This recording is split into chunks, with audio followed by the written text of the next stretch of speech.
Hello મિત્રો, share બજારની વાતો.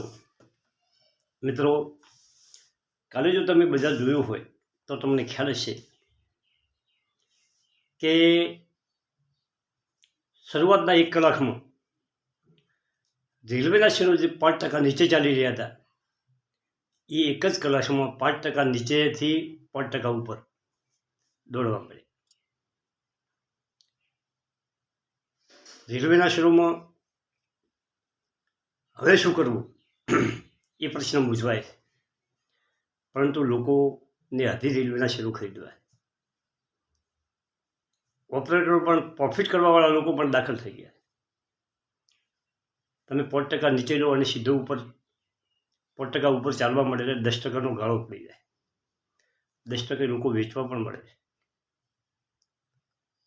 એટલે બહુ સાવચેતીપૂર્વક તમારે રેલવેના શેરોમાં કામ કરવાનું છે. પરંતુ અહીં મારે એક વાત કરવી છે કે 10,000ની બેગ ના ખરીદો. 1,000ની બેગ ખરીદો અને 9,000 રૂપિયા બેગમાં રાખો. અમીર દેખાવાના ચક્કરમાં બરબાદ ના થો. મિત્રો, આપણે બધેની દોડા છે, અમીર દેખાવું છે, પણ અમીર દેખાવાની દોડમાં આપણે ખોટા બરબાદ થઈ ગયા. આપણી શક્તિ પ્રમાણે કામ કરો. હવે આપણે રેલવેના પોસ્ટ શેરોની આજે વાત કરવી છે મિત્રો, કે રેલટેલ મિની ભારત રત્ન કંપની છે અને 394 રૂપિયા ઉપર ટ્રેડ થઈ રહી છે. 100,000 રેલવેના સ્ટેશનો ઉપર કામ કરી રહી છે. પ્રધાનમંત્રી વાણી યોજના, બ્રોડબેન્ડ, વાઈફાઈ, આ તમામ આ કંપની કામ કરે છે. એનો પીએ 70 ઉપર ચાલે છે. મિત્રો, આ ભાવમાં રોકાણ કરવું કાઠું છે, પણ ઘણા માણસો હજી પણ આમાં રોકાણ કરે છે. એના પછી છે આરવીએનએલ, 296 ઉપર ચાલે છે. એનો પીએ 40, પણ એનો પીએ 70 સુધી પણ જઈ શકે. જો 70 કે 80 સુધી પીએ જાય તો ડબલ પણ થઈ શકે. એનામાં હજુ થોડુંક પોટેન્શિયલ છે અને 62,000 કરોડનું એનું માર્કેટ કેપ છે. કંપનીમાં એસેટ ખૂબ છે, બુક વેલ્યુ વધારે. ડિસેમ્બર ક્વાર્ટરમાં તમે એના પ્રમોટરનું હોલ્ડિંગ જુઓ તો એફઆઈસી અને ડીઆઈએ બે એમનું હોલ્ડિંગ વધાર્યું છે ડિસેમ્બર. અને લોકોને રોજગારી આપવાનું કામ ખૂબ મોટો પાયે કરે છે. પ્રધાનમંત્રી કૌશલ્ય યોજનાને સાકાર કરવા માટે કંપની કામ કરી રહી છે. વર્કશોપ, મેટ્રો લાઈનો, ઇન્ડિયન રેલવે માટે ઇલેક્ટ્રિકની લાઈનો ગોઠવવાની, આ બધું આ કામ કરે. મિત્રો, આવી કંપની ઉપર પણ તમે નજર રાખી શકો છો. બીજી કંપની છે આઈઆરએફસી, આ રેલ કંપની છે. હમણાં બહુ ઓછા ભાવે 60, 70, 80 રૂપિયે 2-4 મહિના પહેલાં મળેલો શેર આજે દોડીને 171, એકાદી 5%ની સર્કિટ પણ લાગી હતી અને 224 રૂપિયા 171 રૂપિયાનો ટ્રેડ થઈ ગયો છે અને એનો પીએ 37 છે. 70 પીએવાળા 80 પીએવાળા શેર ધડધડા દોડતા હોય છે. એનો પીએ પણ જો ડબલ થઈ શકે છે. ફંડામેન્ટ બીજા બધા વીક છે, પરંતુ પીએ સસ્તો છે. ખૂબ જૂનો શેર છે. 30 રૂપિયા હતો, 100 રૂપિયા હતો, 150 થયો, 171 થયો, 200 પણ થઈ શકે. મિત્રો, આ બધું આધાર બજેટ અને ઇલેક્શન ઉપર છે. રેલવેના શેરોનો મોટા ભાગનો આધાર ઇલેક્શન અને બજેટ ઉપર રહેલો છે. બજેટમાં જો એક જ કડી રેલવેના શેરોને નીચે લાવવામાં એક જ શબ્દ એવો આવશે તો શેરો નીચે જશે.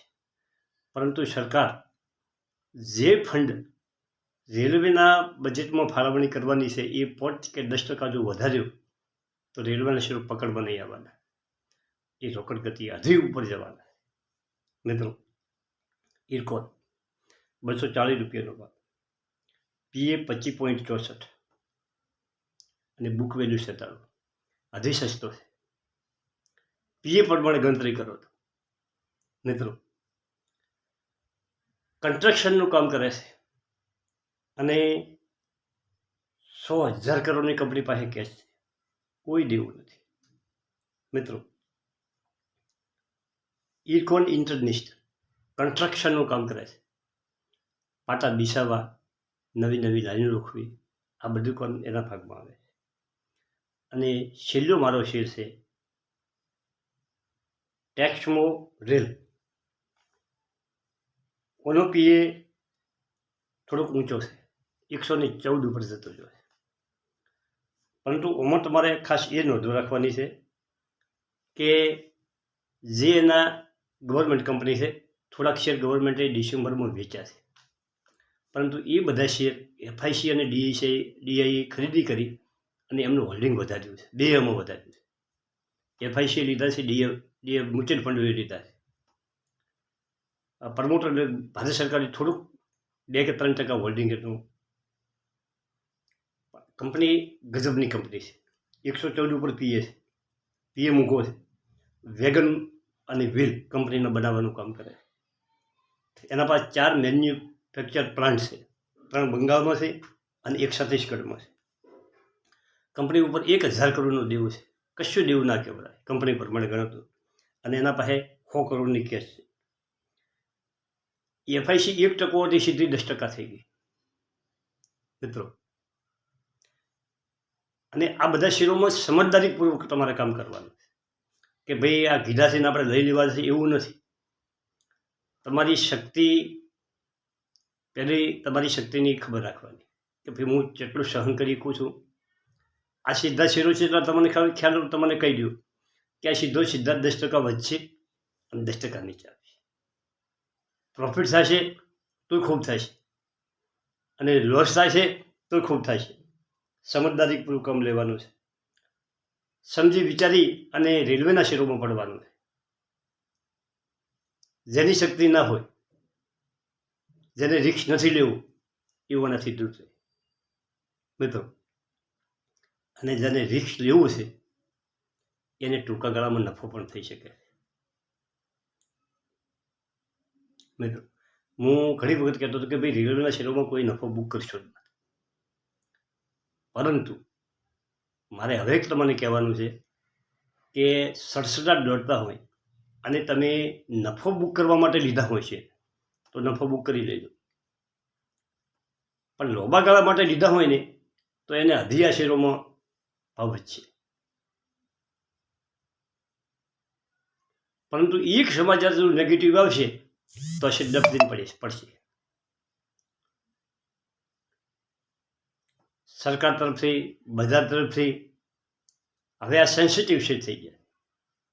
બજારની કોઈ પણ વાત આ શેરો ઉપર અસર કરશે. પહેલામાં પહેલી આજે શેર માર્કેટમાં જ્યાં જુઓ ત્યાં એક જ રેલવેના શેરોની વાત છે મિત્રો.